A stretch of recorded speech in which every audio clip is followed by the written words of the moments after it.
Welcome to My Hill to Die On, episode 81. Everyone has things they are passionate about. Things we want our friends to try and experience. So we've convinced each other to try different things.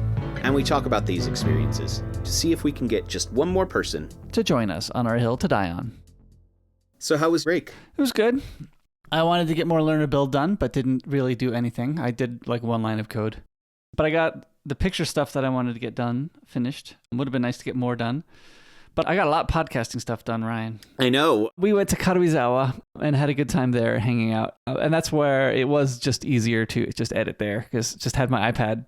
There was not much desk space there. So sitting on a couch with an iPad, fun to edit there. But yeah, we just took it easy. In fact, we knew it was going to rain. It was going to rain for at least 1, maybe 2 days. And yeah, it definitely rained while we were there. But we were just looking to hang out. That's what we were looking to do. And it was nice just to hang out. The last day, it got sunnier, and on that morning, I did run up a smaller mountain that they have in the area, and that was quite a fun run because at the very end of the rain overnight, it had snowed, so there was a dusting everywhere, especially as I left the hotel, there was a dusting everywhere, and then it must have snowed more at the top of that mountain, although it's not very high, but it must have snowed more because it was very nice snow up there. So it was quite pretty the whole run up. I took my phone with me and I got a bunch of fun pictures. That was quite fun to run through that snow. And then coming down, I was a little bit afraid. I was like, oh my goodness, am I going to have to, how's it going to be coming down? Is it not going to be too slippery? And I had already taken more time than I really wanted. So I came back down the way I went up as opposed to going down a different direction so that it was not so bad going down. It was quite fun because then we had to pack up to depart. So I didn't want to spend too much time coming back down. By the time I got back to the hotel, a lot of the dusting had already melted away at ground level. Yeah, and then just the rest of the day, everything was melting. Yeah, that is not what weather looks like around here. Yeah. It was rain, and then rain, and then rain. This was the only snow. And then I think by Thursday was the day that we finally got some sun. Oh, really? Not even any break on Wednesday? We might have had some on Wednesday. I don't remember. Days are kind of merging together. I was a out-and-out homebody. I wanted to use break to recharge the batteries, and I did. Good. My break was a lot of reading, a lot of writing, and a lot of Final Fantasy. Good. Because, I have to mention it, the new Final Fantasy game did come out. Oh, yeah. Uh-huh. And that's how I've spent a portion of my break. I'm not going to barrage you with everything quite yet. Okay. I'm going to wait till I actually fully finish the game before I go, okay, so here's how I feel about it. Sure. Okay. Sounds good. Because as of right now, I'm happy with it. I can't guarantee that I'll feel the same way in 20 hours. But as of right now, I'm happy with it. It's like you remember, but better. Well, so before this game came out, I did the silly thing of deciding that I was going to replay the original game, the one that came out on PlayStation 1. You can play that on your PlayStation 5 in emulation? Yeah, they released a emulated version of it. So I replayed the original one, and then I replayed part 1, the one that came out 4 or 5 years ago? Right. Yeah, during this podcast anyway. So I replayed both of those, and in replaying them, there were a couple of things that really stick out to you now if you know how the story is going to progress on why didn't this person say this thing kind of thing. And they added all of those kind of emotional drama aspects into the story so far. There are lots of intrigue with the way that a certain character acts that makes a lot of people question their sanity. And it's barely ever mentioned in the original game. And now the entire time throughout this game so far, there have been undertones of people being like, are they okay? And, I'm intrigued to see where this goes. I'm very much looking forward to seeing how it progresses. And I am liking it so far. And that's all I'm going to say about it. Okay. Yeah. We'll come back. Yep. And then I'll give you all the spoilers. Sure. Because I know you're never going to play it. No, I'm not going to play this. One of these days, I'll get you to play a real game. Okay, sure. Actually, I already did. Yeah, you did. Yeah. It's called Monkey Island. That's a real game. It is a real game. And occasionally you play Animal Crossing. So, what more can I ask? Disco Zoo is a real game. It's just not a role-playing game. No, it's not a real game. Well, what's the definition of a real game then, Ryan? How is a logic game not a game? Is it a logic game or is it a click the thing game? No. This is a logic game. The way you've described it to me always sounds like I need to just keep clicking the things to get the more numbers so that I can then click the next correct thing to get the other numbers to do the next thing. Yes, but to click the thing, it's a logic puzzle. Okay, I'll... So is it the same as something like Candy Crush? Would you describe Candy Crush as a game? How would I describe a real game? Now you're putting me on the spot, and I can't just say my snide comments.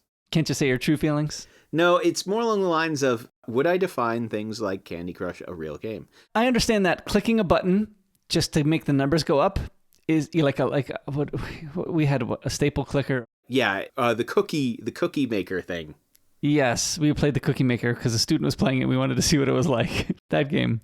There was a student who, in the middle of their class, was playing some kind of cookie factory kind of game, and it was essentially every time you clicked your mouse, it would make a cookie. And then as you got enough cookies, you could then use the cookies to buy more things so that, for example, the game started clicking for you rather than you needing to click, or every time you clicked, it counted for 2 clicks or something like that. Yes. That's not a real game, in my opinion, because it's the mouse pushing the button to get a pellet. Right. Although there are lots of games that they're more complicated buttons and you're still essentially just pushing the button. So that's what I would describe Candy Crush and Disco Zoo as, because you have to solve a problem to get to the prize. I guess the moment that there is a level in which you have to add deeper complexity than mindlessness, you could argue for it to be a game. So I guess I had a misunderstanding of how you would describe Disco Zoo. It is still lower on my perspective than the depth of strategy necessary for many games.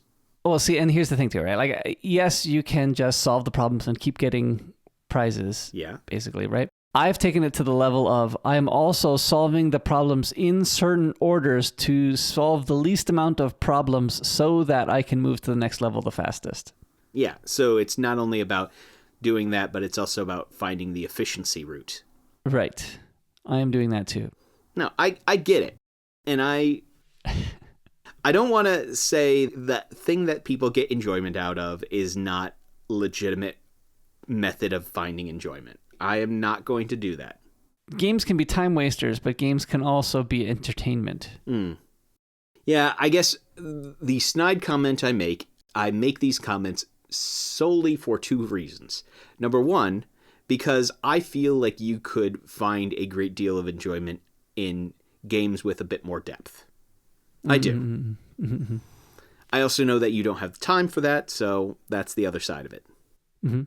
On the other hand, I also do this to get a rise out of you. Yeah, exactly. Yeah. we like to poke each other. Yeah, pretty much. Do I truly, in the depths of my being, feel like many of those games are not as worth people's time as other games? Yeah, probably.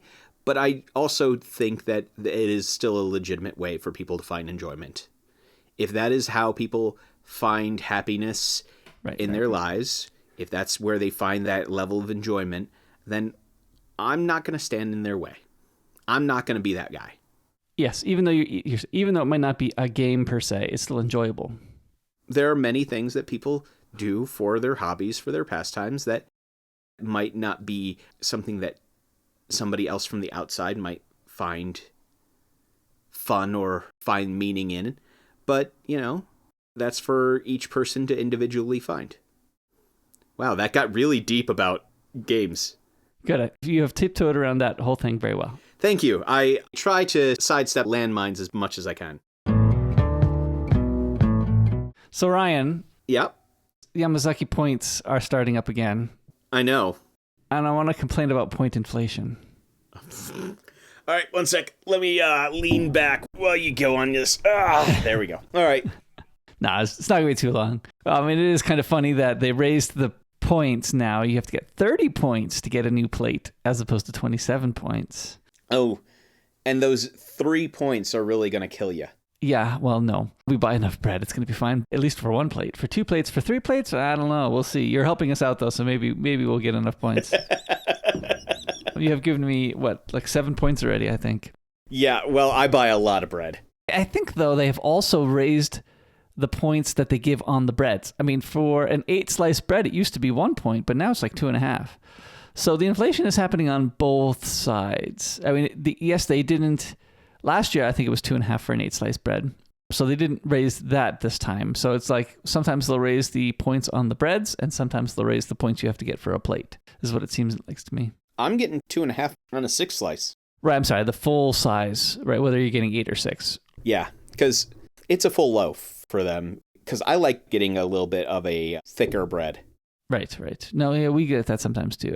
I mean, it's pretty funny that you're buying bread based on the thickness of the slice, which is not something you can do in America. It is a luxury perhaps here in Japan. Of course, the loaves are tiny. The loaves are really tiny, but you buy it based on the thickness of the slice. Do you get 4 sometimes? No, I never get 4. I will vary between 6 and 8. That's very thick. 4 is real thick. And I find that 6 is the perfect size for when I want to make French toast. Yeah, we actually had French toast with 6 slices of bread the other day. Yeah, that's the perfect size for me. That's the real reason to get a 6-slice. Otherwise, if you're making sandwiches, 8 is great. Yep, 8 slices is good for sandwich. 6 is good for French toast. Or, breakfast toast, like toast with jam, things like that. Yes, toast with jam, the 6-slice is great. Mm-hmm. If you're doing just a sandwich, 8-slice. But I've never found a reason to get 4. No, that's neither. 4 just seems excessive unless you were planning on buying it to then cut it up for making it into, say, stuffing or something like that. Yeah, or for ducks or things like that. Yeah. But still. So yeah, we'll see. I hope to get 3 plates worth of points. We'll have to see if that ends up working out, but we'll see. As has happened thus far, I am continuing to supply some points from my end towards your plate. The pool of points for my plates? Yes. We got some time. Yeah, I think you'll be fine, because based on the amount of bread I eat, I could probably get a plate by myself. I mean, I cook for one. Bread is one of those things that you tend to go through a lot of. I have a disappointing admission to you. Oh, no. I bought another Synology. It's arriving today. Why did you buy another Synology? Did your other one break or something? One of mine broke. One of my backup ones broke. Oh, one of your backup ones broke. Yeah. So I bought the cheapest 4-bay Synology I could. The school has a yearly power outage, which happened this break. And I powered everything down, could not get my Synology to turn back on. Now, this is one of the DS1815s that I have that has, apparently these were plagued with multiple problems, and the 2 DS1815s that I have suffered from all of them. And it looks like the problem it's having now again is the processor problem, which has already been sent away to get fixed, but it's reoccurred.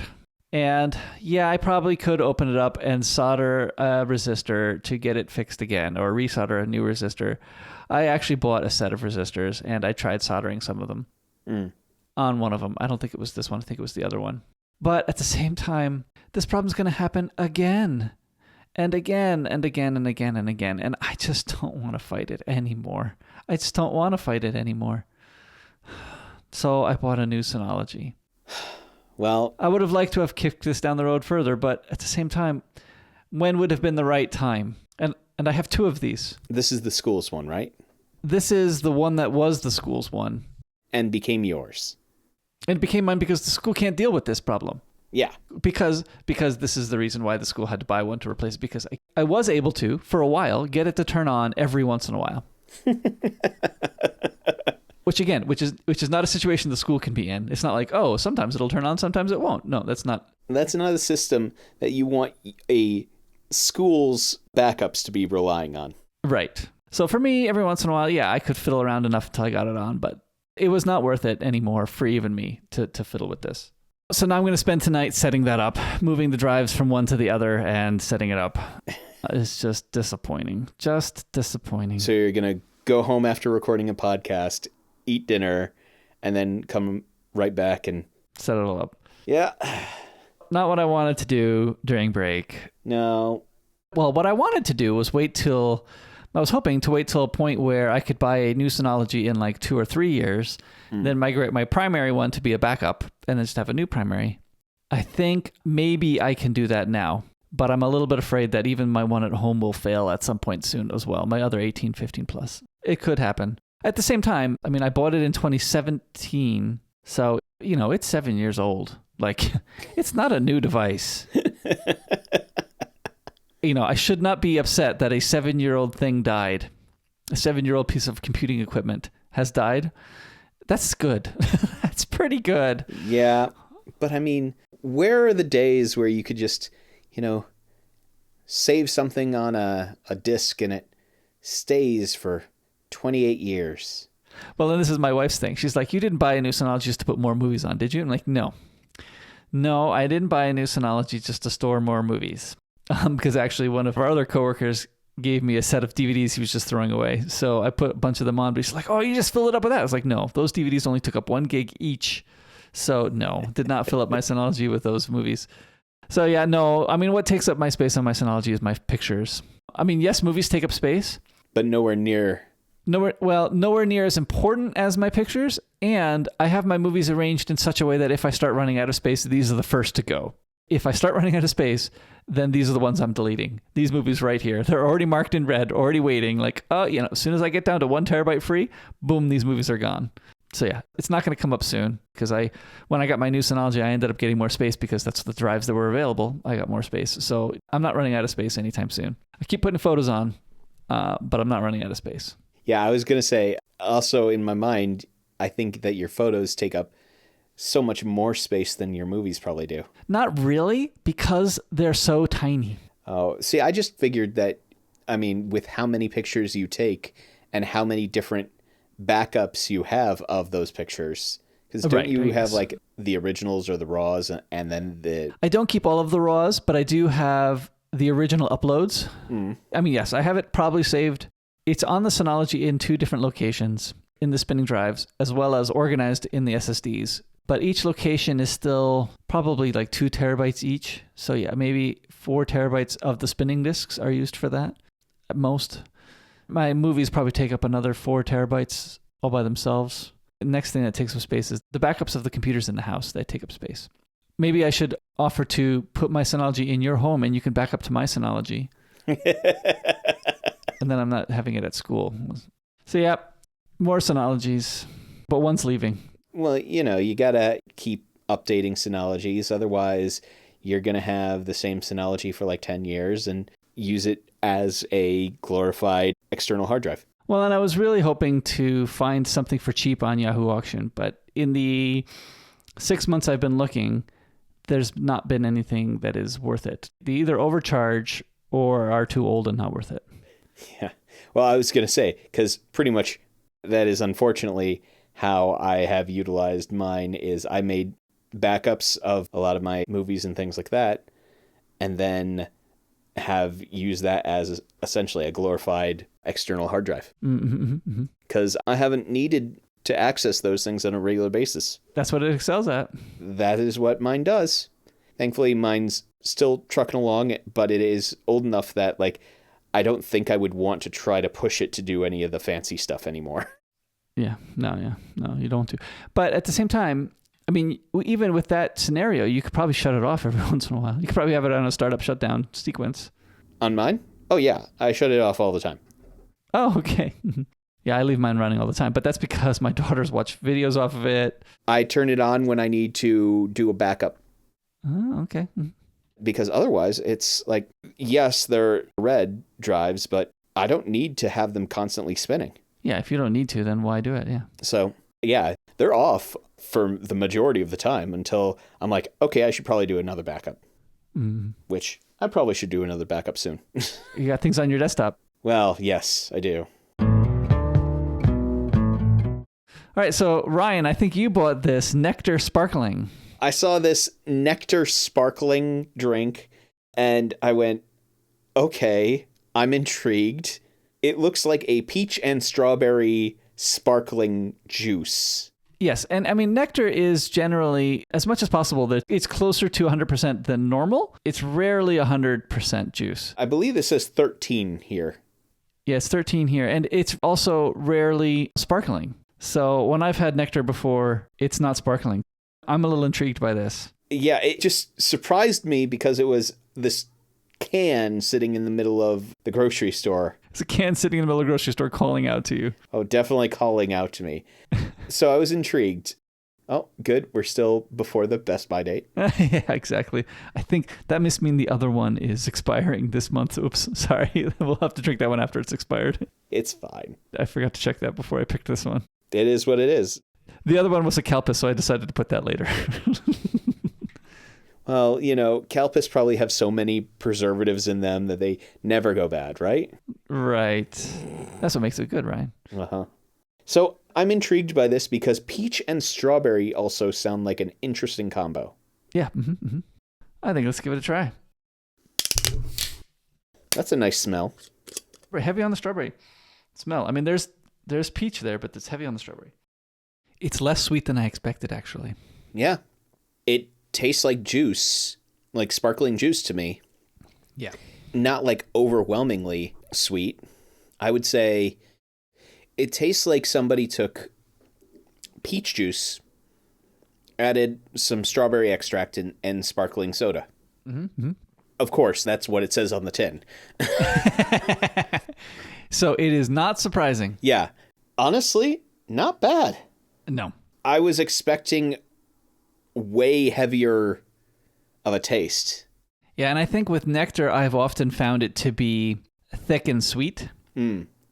And I think this is not as much that as what I've drunk in the past. No, it feels light and refreshing is how I would describe that. Yes, it's a little bit more light and refreshing than normal nectars. Yes. And it's a good thing, I think. Yeah, I was expecting like a dense, thick, syrupy thing. Yeah. But no, that's not bad at all. No, I think I could have more of this. Now, I'm not thinking it's amazing, though. No, it's not amazing. It's not life-changing, but it's good. Right. I think I might only go 7. That's what I'm trying to figure out. Is it 8? Maybe 8. Maybe 8. I'm thinking this is a solid 7. I think I'm going to stick with 8. It's good. I like it, but it's still sweet enough that I think I need to stop before I drink any more of it. Otherwise, I'm going to get sick of it. Actually, that was my fear for you, too. I mean, I was going to ask you that again. How does the sweetness...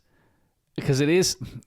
As much as I said it's not as sweet as some nectars, it's still pretty sweet. Yeah, I think 7 is where I'm going to land because while I described it as light and refreshing, I think there is a limit to that. There's a little bit of heaviness. Yeah. Well, I think the nectar part makes it a bit heavier. Yes. So that's the thing is I would say it's good, but my taste of it gets tired rather quickly. Mm-hmm. Yep, understandable. Now, KitKats. KitKat caramel pudding. I think you bought this one also. Yes, because it looks like, it's flan. Ooh. And it's a light brown stick. And you can smell the caramel. That is a dense smell. Mm-hmm. This is a very sweet day. It will be, yep. Mm-hmm. All right, let's give this a go. You know, if it wasn't for the wafer, it would be too sweet. Yeah. Oh, wow. I just got a end blast of like sweetness at the end in the aftertaste. Now, I'm going to say it. I think in my mind, this would normally be higher if I hadn't just had something so overwhelmingly sweet. Okay. If I had paired it with something a little bit more bitter, I think I probably would mark this as higher. But we didn't. To me, caramel's a good flavor. Mm-hmm. The pudding part, I'm not as much a fan of. Now, granted, the pudding part is weak, but I don't think the caramel is pulling it up enough. I think I'm giving this a 6. It's not failing. I like it. It's sweet. Yes. But I'm just not as much of a fan of the flavor. I think I like the flavor. Again, it feels a bit much to me. Based on what I'm saying, it sounds like I'm going to give it a rather low number, doesn't it? But I'm not. I was thinking 7 you were going to say. I was going to say 7. I'm going to give it a 7, and it is because I really like the caramel flavor. I think it's really good. I generally like flan. Mm-hmm. Like, I do. Yep. I remember that of you. Mm-hmm. But this is just a little too much, especially after having something so sweet. I hate to say it, if we had probably had a Calpis, this probably would have marked higher. Well, I don't know. Calpis is pretty sweet, Ryan. No, it's not. Also, let's face it, when I have a Calpis, I only drink like enough to understand and comprehend the tastes. Mm-hmm. Yeah, it's good, but it's not. It has the very real danger of being bad. The very real danger of being too much. Thank you. That's what I'm trying to say. Yeah, so it's just not your favorite. That's all. Yeah. So, Nate, this week we read another book. Because, I like mixing things up. Yes. So, to change things up from our normal go-tos, I decided to have you read a Terry Pratchett book. Exactly. So that at the end of the year, next year, or this year, I'm picking from Terry Pratchett or Terry Pratchett. What was my favorite book this year? No. I looked ahead, and I think we're going to get to at least 2 or 3 other authors. At least 2 or 3 others. Sounds good. So we're reading another Terry Pratchett book for this episode. In this book, one of the characters is sent away to become a thespian. Where is that? Sorry, just kidding. Well, that was a great book. You mean you don't know where Thesbia is?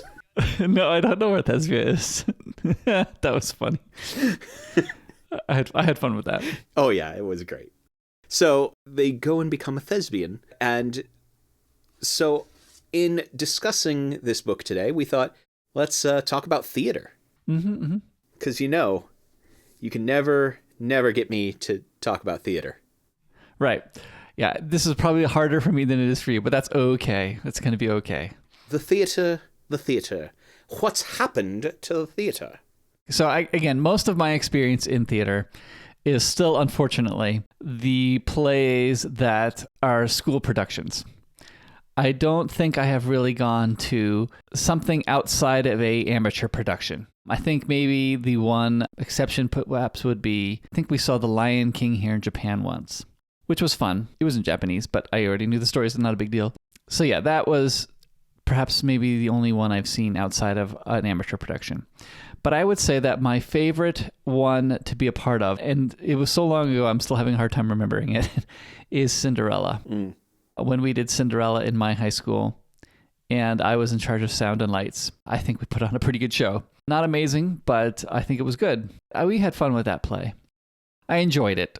I don't have many stories of it. Everything went smoothly, which is what you want when you do sound and lights. So great. That's wonderful. The actors did great too. I mean, I don't remember anything out of the ordinary there either, but it went very smoothly. I mean, I think the biggest thing was we had 2 male leads and 2 female leads with 4 performances, and there was never the same male and female on the same night. They had rotated it around so that it was a different female and a different male each night. I don't exactly know why. I guess they didn't want to pick. I'm not sure why. We did have 2 good females. That sounds silly to me, but... Yeah, I don't understand it. I mean, I guess it's backup too as an understudy in case somebody gets sick or something. But I don't know. I mean, I know we had 2 very good females, and I wonder if because we had 2 very good females, they were like, well, we'll just do 2 males too. I don't know. But And one of them went on to become a professional actress. But yeah, it was a good play. What I thought was that all of the leads did a great job.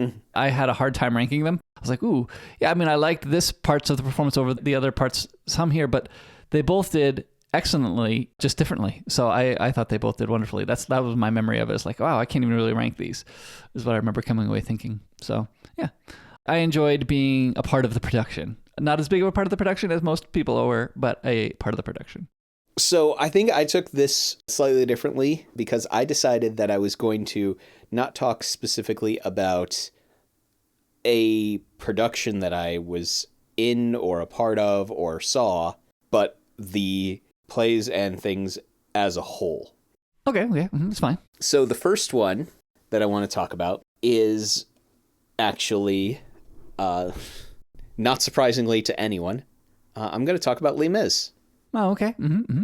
I really like Les Mis. It's one of my favorite musicals. It's one that I grew up with a lot, and I grew up listening to the music. And I mean, when I got a car, one of the first CDs I got a hold of was the soundtrack to Les Mis, so that I could, while driving through streets of Chicago, be belting out. Think about your innocence? Is that what? Sorry. Yes, well, so I could just belt out in the car the entire soundtrack of Les Mis. It was great. And when I got into high school, we actually did a production of it in my high school. I was none of the major parts. I'm going to tell you that right now. I think the biggest part I had was Bernard Tois, who was essentially the guy who propositions Fantine and gets slapped for it. Okay. I was a lot of like minor parts. I was one of the ones who was essentially, you're in every scene, Ryan. So get on, do your part, get off the stage, strip, get into a new costume, and get back out there. So that was what I did. Actually, what I found funny was because I was one of the guys in my high school who could, by the time they were a sophomore, grow a full beard, I was one of the guys who in every single musical I had in high school, I was one of the people in the bar scenes, every single production. Because in every musical, there's always a bar scene. I don't know why, but there's always one. I was one of the guys in the Master of the House song. I was part of the Chain Gang. I was part of like all these, like I had several solos throughout the production, but it was like the little solos. Anyway, I digress. I love the musical. I love the story of it. It is a great story that I even use in my class where we talk about ideas of redemption and ideas of change. And I use the bishop and his interaction with Jean Valjean as a good example of this kind of sacrifice to free somebody from something. It's a great story. It's a great musical. The book, I will tell you, can be a bit of a slog to read it if you've ever read it. Yes, I did read it once, long time ago. Abridged or unabridged? Abridged. Because I'm going to tell you, the unabridged version, the only reason I got through that book was for my love of that story. Because there were certain parts of that book that I just went, you know what? I really don't need 100 pages on the Battle of Waterloo, because I know how much the Battle of Waterloo has to do with the story. And it's not much. It was mostly there to introduce you to the character and person and the idea of the person of Thénardier, the master of the house. So yeah, it was just, oy vey.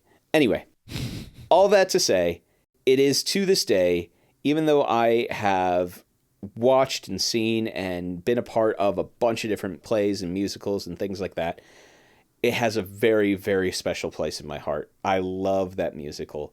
Yeah, and so if I'm going to pick a musical, I'm always going to pick that one first. I am going to pick another play that I was a part of. This one was one that I was more a part of than probably any other play. And it was just after I graduated from college. Our church decided to put on the play Two from Galilee. Now, because this is going to be like the most amateur of amateur plays, Joseph was like, 50. Mary, I mean, it was the actors we had on hand, right? Like, who can do these parts? Well, Joseph being 50 and Mary being like 12 actually might not be too far. No, Mary wasn't 12, but I'm sure she was like 30 or 40. Well, that actually might not be too far either. The age difference, I meant. Yeah. But still, it was a lot of fun to put together because we're just a bunch of people who are not actors. What we did get was we had a lady in our church who has worked in Broadway. I think she's an actress. So she has worked in Broadway. She knows what things are done. I think it was her first directing. And I don't think she did a bad job. I think she did a perfectly fine job. I helped her out with a lot of organizational things. I ended up being the tech director of the play. So I hired lights, I hired a sound system because we needed more channels and things like that. I was given a budget and brought all that stuff in. I was waiting for you to say, I was given a budget and exceeded it. No, not this time. I didn't exceed the budget. I stayed within budget. Oh, but how will you make sure that they keep giving you that budget if you don't spend it all? I know. Well, this did not work like that, but that's okay. And the church's hope was that this would be something they'd put on every 2 or 3 years. So people could continue to do the lines again if they wanted to. If nobody else wanted the part and they wanted to keep doing the part, they could keep doing the part. We'd have the set pieces. We just set it up. It hasn't turned out that way. I think they did it 2 years in a row and then stopped. And I don't think they've done it again since, which is too bad. But anyway, I helped the lady out with a lot of just organizational stuff. For instance, one scene, the traveling scene where they're traveling from Nazareth to Bethlehem. I sat down with her and said, great, we have, 25 people on stage. Where are they all moving? What's the blocking you want? Great, we're going to make a plan for each one of them. And we sat down, we drew out a plan. Great, here's the plan. They're all going from here to here. They're moving from this shop to this part of the line, and they're all making a line on their way to Bethlehem, blah, blah, blah. This is the plan, right? So, I helped her with some blocking, as in I helped write down what her direction needed to be. So I didn't help her in, I think they should go over here. I mean, I guess I did help her a little bit with that. More in the case of, if you do that, they're going to cross, they're going to run into each other. Oh, okay, let's change that a little bit, right? They're going to cross the streams. Exactly. I don't even want to say they're blocking the action, because now I wouldn't have thought of that. It wasn't that. It was more like, this is going to be impractical, that kind of thought. Okay, let's plan that out a little differently then. And mostly because, there's 25 people on the stage. How do we get them to all be in the right spot? So yeah, I was a little bit her secretary and a little bit her just bouncing things off. I think that might not work out kind of person. That was kind of fun to do with her. And then we emailed that all out to the people so that they could at least have a copy of that beforehand. So we weren't spending a lot of stage time saying, Jody, you're doing this, and Billy, you're doing this, and Sally, you're doing this. No. You guys kind of have that all in plan, and then let's run through it, see what happens on the stage too. How does it all work out? What do we need to change after we've run through it a few times? I helped her out with some of that stuff. There's a few scenes I helped her out with like that. So I was kind of her assistant in some ways, but I wouldn't call myself that for a program note editor at all because, it was not enough of that. But yeah, it was a lot of fun. I had time because I think I was working as a temp person at Time Magazine still.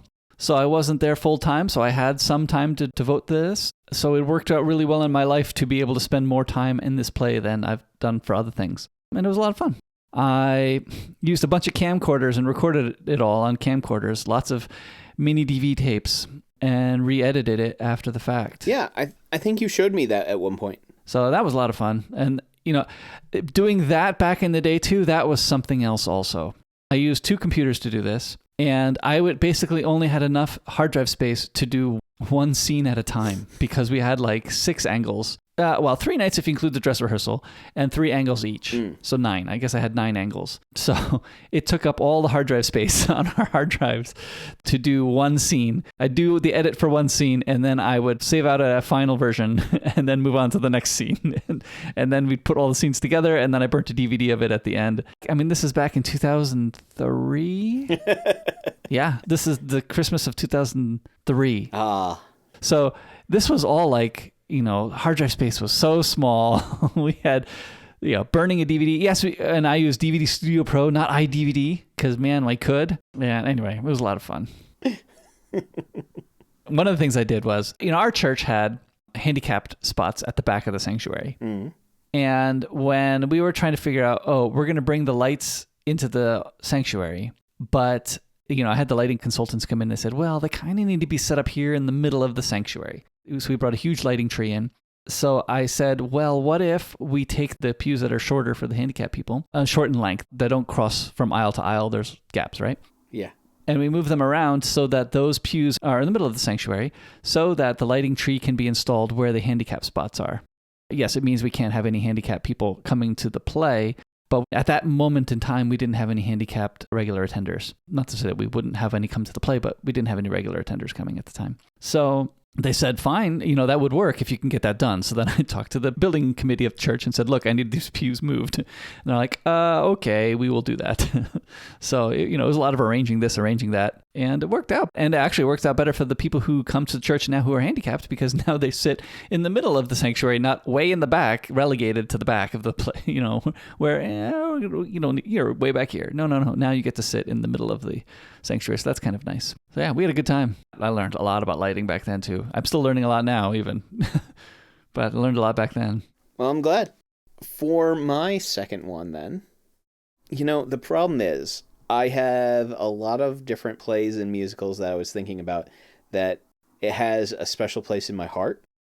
And that's really what it came down to for me. So growing up, every 4th of July, me and my father and my brother would get together. My mom would occasionally deign to join us because it's not her favorite musical, but we would watch 1776. Okay. Have you ever seen that one? No, I've not seen this one.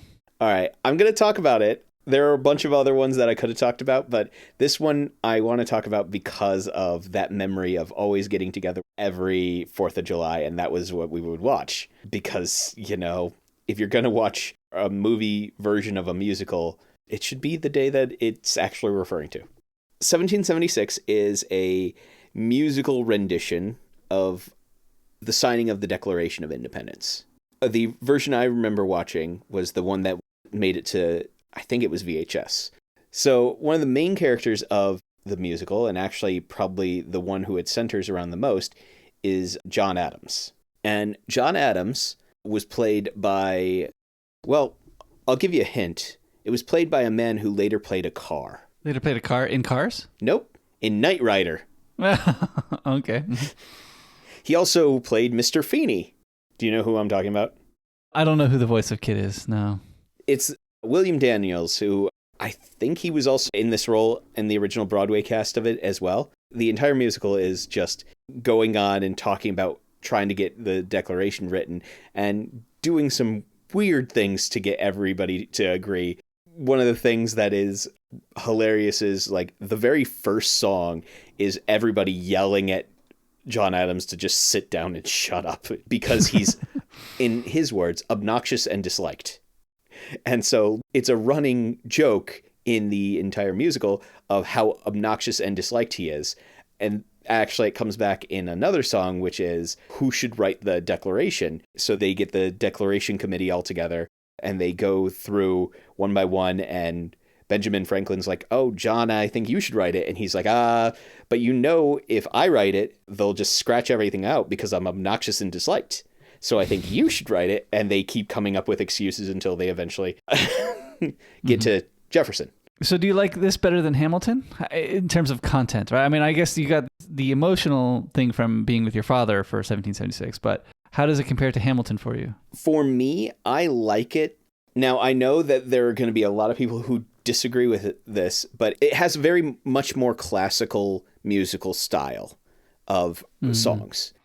It is written like a Broadway musical because it is a Broadway musical. So where I feel like there are 3 or 4 songs that I like from Hamilton, there are a bunch of songs that I resonate in my memory, especially with 1776. I think the other side of it is I always found, 1776 has a lot more comedy in it. They lean into comedy. Okay. Whereas it always felt like Hamilton was very serious. At least to me, it always felt like that. I've not actually seen Hamilton all the way through, so I don't really know, actually. I like comedy, as you know. Also, what made me laugh a little bit was when I was looking this up the other day, I wanted to look up when this was originally recorded. So the original Broadway cast of 1776, according to Apple Music, says that the soundtrack was recorded in 1969. Yeah, it's a while ago, but there is a song that in listening to it now, I'm like, oh, I can definitely tell the kind of emotion that they were writing this song with. It paints all of the very conservative people who are essentially afraid of going against the British Crown, Mm-hmm. who think that they don't want to become traitors. They talk about how they are very conservative and conservative in classic conservatism. It's about being cool and considered with all of your decisions. It's not about being like what America considers conservative now. Because that's the original idea of the word conservative, was you were just supposed to be thinking through and making more slower decisions so that you're not changing for the sake of changing. Right. And that's where the root of that idea came from. And so there's a song about this group of people who are all the group of conservative people who don't want to rebel because of the fact that they don't want to become traitors, essentially. But there's an entire song about them, and it paints them in a very, shall I say, not too positive light. Okay. And you just go, I do feel that whoever wrote this song was definitely emphasizing a stream of consciousness that is a little bit more in line with that this conservative nature is not something to be held in this high of esteem. Mm-hmm. Mm-hmm. And then you think of what was going on in the late 60s and early 70s, and you kind of go, oh, yeah, that makes sense. All that to say, it is a fun musical. It has humor in it. It does have a lot of that tie for me of memories to growing up and watching this. And, it's just a fun musical that I feel every once in a while I want to bring up simply because the music is fun. Mm-hmm. But yes, I do feel like part of the thing that draws me to this more than Hamilton is while I like Hamilton, I don't have that emotional tie to it as much. Mm-hmm. Yeah. And also, I always felt like, again, I like humor so much more. And I felt like this, while it was addressing some more serious things, it really leaned into humor in a lot of different ways.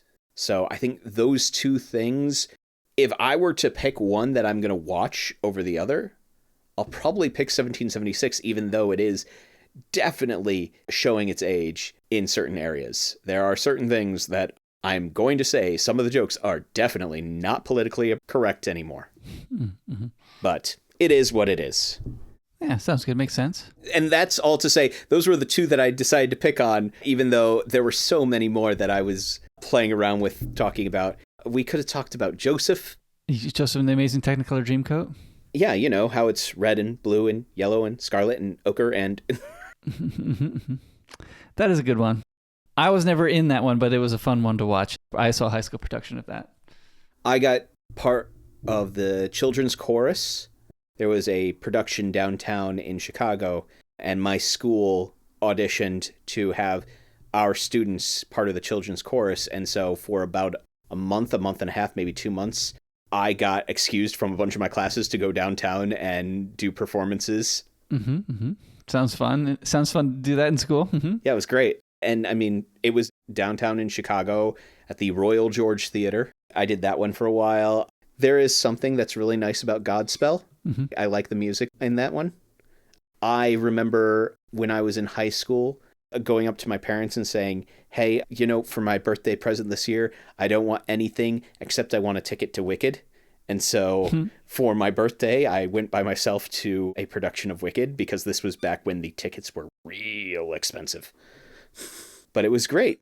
So I could have talked about a whole bunch of them. I should go to more plays, I think. Got to figure that out. Yeah, my problem is going to plays here is difficult because I don't feel confident enough in my Japanese to understand all of the things going on. And sometimes there are certain things that I am expecting from these plays that I'm not going to get. Because oftentimes, if they're singing in Japanese, they're going to be singing, like the cadence of the song doesn't always flow the same way. Mm-hmm. And if I am the type of person who has these songs ingrained into me this much, it's going to stick out to me. I agree. I feel like I wish I could go to more plays and musicals, but yeah, I think for me, I hate to say it this way, but I would want them to be in English because for me to get the maximum enjoyment out of it, that's what I'm going to need. Or I have to get my Japanese up to a level where I don't have to really put forward that much concerted effort to do the translation in my brain. Mm-hmm. And I don't think I'm going to get there anytime either. So it's hard for me. So it means going to international schools or other venues like that to experience plays. All right. So for the main media today, Nate, I had you read Wyrd Sisters. Was it weird enough? I actually figured that they were not that weird. Well, we'll get into that in a little bit. But, so this is, yes, another Terry Pratchett book. This is book 2 in the Witches series. Mm-hmm. And this is the first one that introduces you to the Coven of Witches of Granny Weatherwax and Nanny Ogg and Magret. So to give the elevator pitch of the story, the King of Lancre is found dead, and his son has been whisked away and given into the care of the 3 witches of Lancre. Then they have to deal with this new duke who doesn't seem to really care for the country. As always, I'm going to start with my same question. How did you feel about this one? I think I liked this one more. I figured you would. Based on things you've said, I figured that this one would hit some of the better notes for you. Mm-hmm, mm-hmm. I think that one of the things with this one was it was definitely more easy to follow. That wasn't a problem as it was in previous books.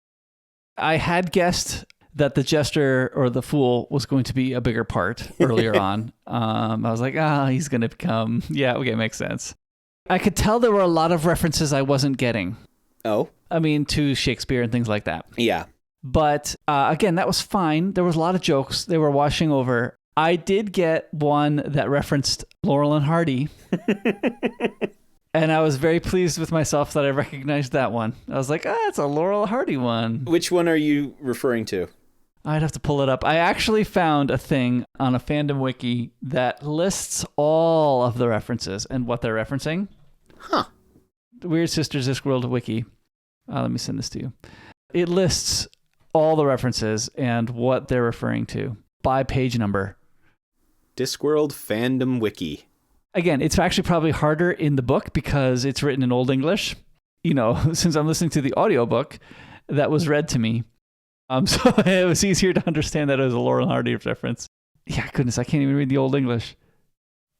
I mean, it's basically, this is a dirty mess you got me into, isn't it, Stanley? Something like that, right? And it's like, that's Laurel and Hardy, because that's how he refers to him. That's how Hardy will refer to Laurel. So, yep, there we go.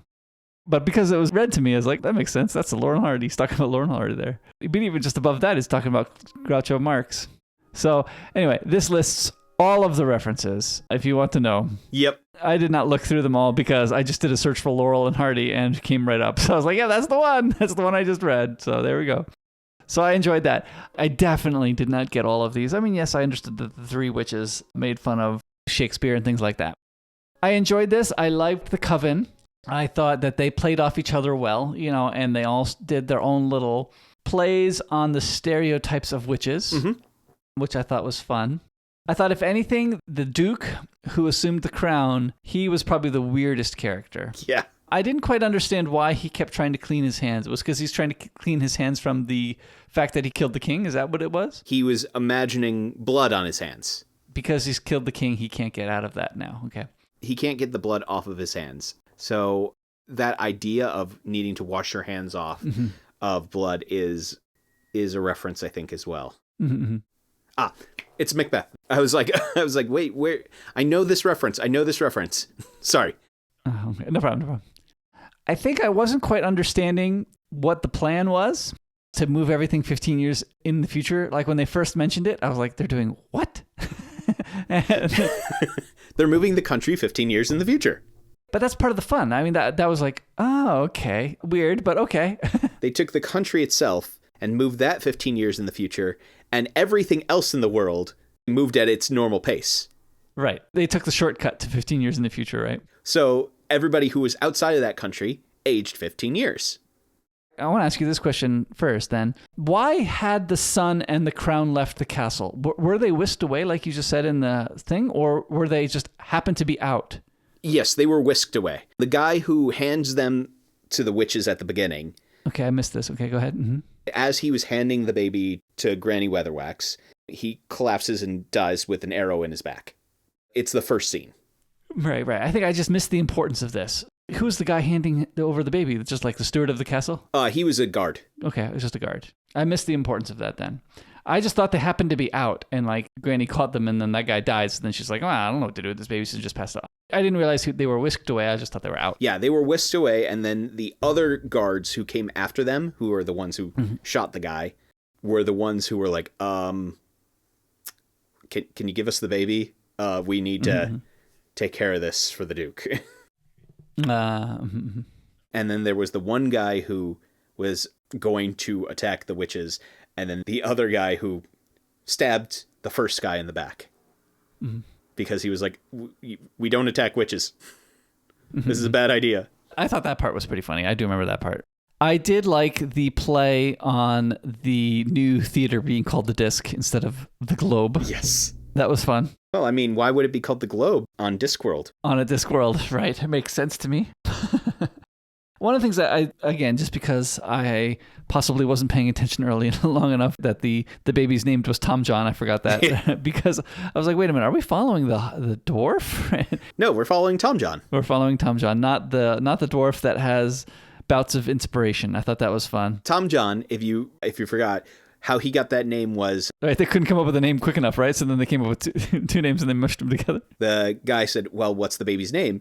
And Granny Weatherwax, I think, said Tom, and Nanny Ogg said John. Right, exactly. And so they then stared at each other and go, Tom John. No, that was fun. No, there were a lot of fun things. I did like this book. I liked Margaret. I think that was a lot of fun. Mm-hmm. Which apparently, according to that Wikipedia page, or that not Wikipedia, but that page, her name is not Margaret. Her name is Magrat. So that is fun. Which the fact that her name is that does come up later in future books. No, I think that was fun. I thought the whole fool thing, I just thought that was great. Yes. I definitely enjoyed this one. I don't think it's my favorite book. Are you talking about favorite book altogether or favorite Pratchett book? Yeah, it's not gonna be my favorite book altogether. I think my favorite Pratchett book is probably still Mort. Probably still Mort, I think. I think so. We'll have to see. But this was pretty good. Okay. While there was a bunch of weird things happening, I think this one still made the most sense. Okay. But it was a lot of fun to read. Mm-hmm. Yeah, it's a lot of fun to read. I really like this one because it's the first one where you really get to see the coven. The later books for the Witches series all mostly follow this group of women, although there are some slight alterations to who it is in certain roles, but it's always a group of three. I thought they were a lot of fun. I did also kind of like in the audiobook, one was Granny and one was Nanny. So then you kind of had to listen carefully. Wait a minute. Did they say Granny or Nanny? That was fun too.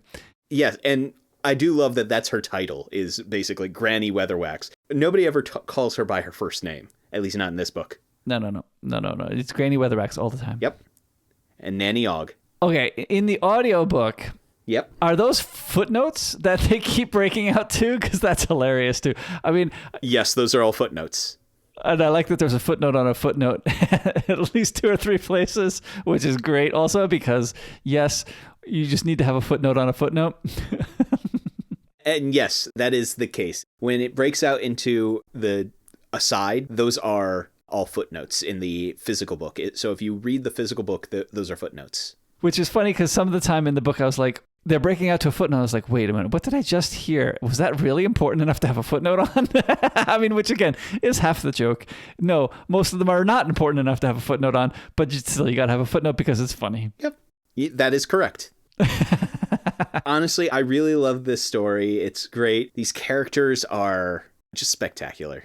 I kind of did figure that this one would make more sense to you because where at the very least, the first of the Night Watch series and most of the Death books, they spread their central perspective to many different roles. This one mostly follows the three witches. Mm-hmm, mm-hmm. There is really only kind of 2-ish storylines going on. 3, I guess, maybe if you count the heir.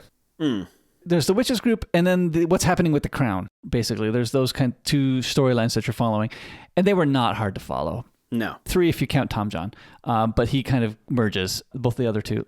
No, I thought it wasn't hard at all. I mean, the stuff with Death and the King was great. Seeing Death again was wonderful again, also. Loving that. He's a great character. And I love that he was hanging around when nobody was about, or he was hanging around and waiting when the Duke died. It's like, yep, that's why I'm here. There we go. Yep, he was fun. Yeah, it's good stuff. I found the storyline was not hard to follow at all. I think this had perhaps more plot than some of the other ones we've read. Not to say that it's light on jokes, because I don't think it was. It is not light on jokes at all, but these tend to be a little bit more focused on having a plot. There is a specific goal that they're all working towards. And I think the big thing there is Death usually is dealing with stories where the thing that opposes him is usually so supernaturally powerful that it doesn't quite, like, how to solve the problem isn't clear. And the Watch usually are dealing with a lot of mystery, a lot of, like, whodunits kind of things. Yeah, I can see that characterization. And the witches, they usually have a clear enemy, a clear objective, and the big problem they usually have is how to solve this without having to control everything with magic. Because you can't rule with magic. Yes. Except they do. And they interfere like they said they're not going to. But that's okay. That's okay. Well, Nanny mentioned that rule. The truest rule, and it's when you're going to break the rules, you break them good and hard. Yeah, it's okay. The only reason you mention a rule is so that you can break it, right? That's why they mentioned the rule. But yeah, the witches' stories have a little bit more of a beginning, middle, end kind of plot, whereas the guards tend to, like I said, it's a lot more of a whodunit mystery kind of thing, and Death is usually dealing with a lot more existential and philosophical concepts, and trying to combat a philosophical concept is not exactly always the easiest way to construct that into a beginning, middle, and end. I hate battling philosophical concepts. Did they say that? I forgot that they said that. I'm just saying that. And so that's why I felt like, based on your past comments, I thought that this would be a little bit better of a fit for the way that you like story structure. Yeah. Not to say that you didn't like the previous ones. Right. But that this would have been a little bit more of a comprehensible way of telling this story, way of expressing these things. Yeah, honestly, Wyrd Sisters, I really like it because of all of the different references, the different nods. But one of my favorite things it does is it introduces these characters and really gets you to understand and feel for these characters who are just fantastic. Yes, I agree. The characters, I think, stood out in this book more than even some others. Somehow you had more feelings for them than I feel like in other books. I feel like other books, they're just like, they're just silly guys just doing silly things. Yes, of course, these characters are doing silly things. But somehow you're just able to care more for them. I don't exactly understand how that worked, but it worked well. Yep, wonderful book. Thanks, Ryan.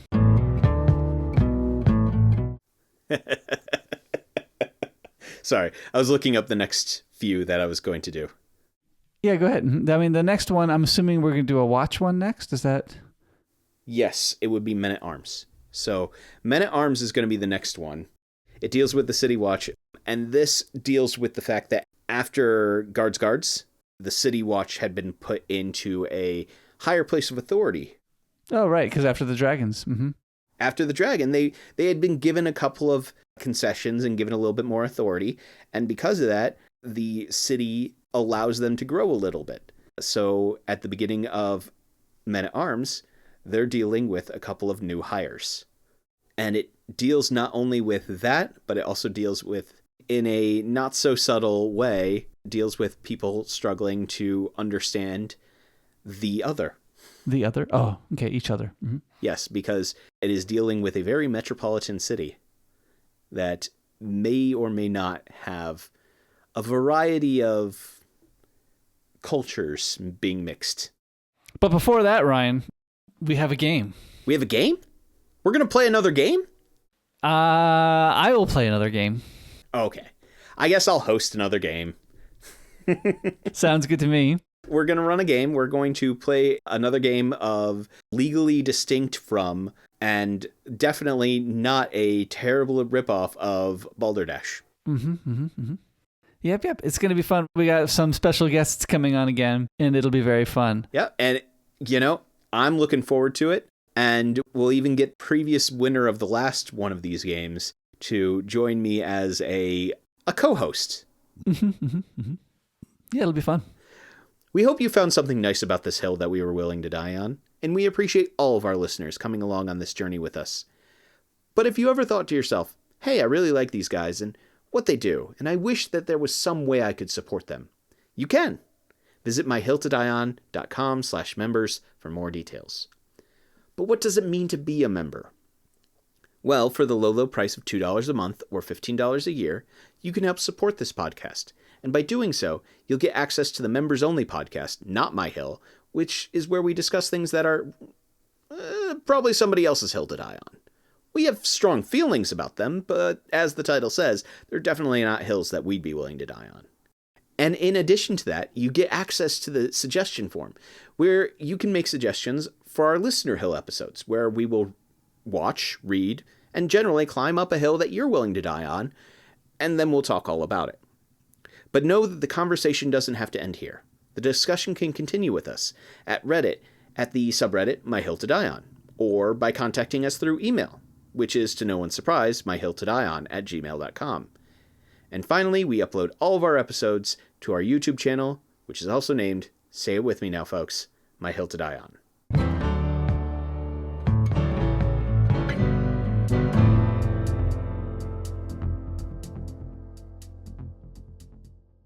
Where are you? Where are you? Nate? Hello? You there? I'm going to try to call him again, because apparently he failed on me. Da-da-da-da-da-da. Anyway, good. I'm recording again. You're going to have two files from me now. It's the same settings, though, so you just put them in the same track. You're making my life hard. I didn't make your life hard. Bryce is making my life hard. Yep. No, it's fine. Do you remember where I left off? You were wrapping up the Les Mis thing. Yeah, okay. Yeah, so I'm pretty sure I did wrap it up, but... Yeah. And you probably wrapped it up after I wasn't listening anymore. Yeah, probably. Too. I figured that you had started to tune me out. No, I was listening, and then all of a sudden it's like, wait a minute. I was like, that was a long break. And then I was like, are you there still? Are you still there? I was like, he came to a good break, and then I was like, yeah, but he's making it really long. I was like, okay.